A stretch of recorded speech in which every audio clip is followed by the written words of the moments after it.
প্রচন্ড হারে কি শরীর টরিল দেখায়, কাপড় টাপড় ছোট ছোট করে রান টান দেখায়, হাত টাত দেখায়, দুধ টুধ দেখায়, ইত্যাদি ইত্যাদি দেখায়। যে আরে হাজার হাজার মানুষের সামনে একটা সোজা রাস্তা দিয়ে হাঁটে, সেটাকে বলা হয় গর্জিয়াস লুক। আর এটাকে বলা হয় মডেলিং। গর্জিয়াস লুকের রুনা খান। তো গর্জিয়াস লুক কারে কয় জানেন? মানে মিডিয়ার ভাষায় হচ্ছে গর্জিয়াস লোকে রুনা খান বা নটি খানও বলতে পারেন। তো গর্জিয়াস লুকে রুনা খান, গর্জিয়াস লুক তাকেই বলা হয় যারা কিনা মানে প্রচন্ড হারে কি শরীর টরিল দেখায়, কাপড় টাপড় ছোট ছোট করে রান টান দেখায়, হাত টাত দেখায়, দুধ টুধ দেখায়, ইত্যাদি ইত্যাদি দেখায়।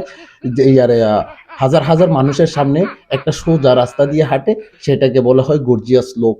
আর এটাকে বলা হয় মডেলিং। তো এই মডেলিং করতে গিয়ে আমাদের ৪৫-৪০ বছরের বুড়ি রুনা খান এখন নাকি গর্জিয়াস লুকে দেখা যাচ্ছে। কিছুদিন আগে মিডিয়া বলছে যে রুনা খান সাহসী লোকে এই পাবলিকের সামনে শরীর প্রদর্শন করিয়াছে।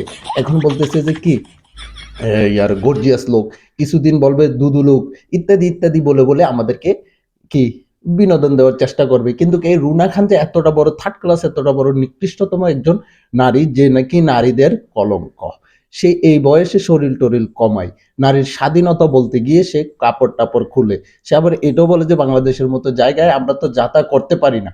মানে ওরা চাচ্ছে যে ওদের জন্ম যদি পশ্চিমা কান্ট্রি গুলাতে হইতো, তাহলে তো তারা ছোট ছোট হাফ প্যান্ট পরে, গেঞ্জি পরে, জাঙ্গিয়া পরে হাঁটতে পারতো, ব্রা পরে হাঁটতে পারতো। তার কারণে সে আফসোস করে বলে, ইস, এ দেশে ভালো কিছু করা যায় না, মানে কাপড় খোলা হচ্ছে যে ভালো, অশ্লীলতা ছড়ানো হচ্ছে যে ভালো।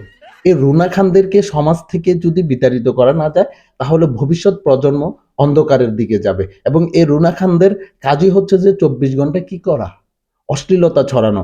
এবং আমাদের পার্শ্ববর্তী দেশ এই অশ্লীলতা, আমাদের যেহেতু এই দেশে সংখ্যাগরিষ্ঠ মুসলমান, এই দেশে মুসলমানদের ইমান আমল নষ্ট করার জন্য পার্শ্ববর্তী দেশগুলা বা কিছু এনজিও আছে, ওরা এই অশ্লীলতা ছড়ানোর জন্য প্রচন্ড হারে টাকা খরচা করে।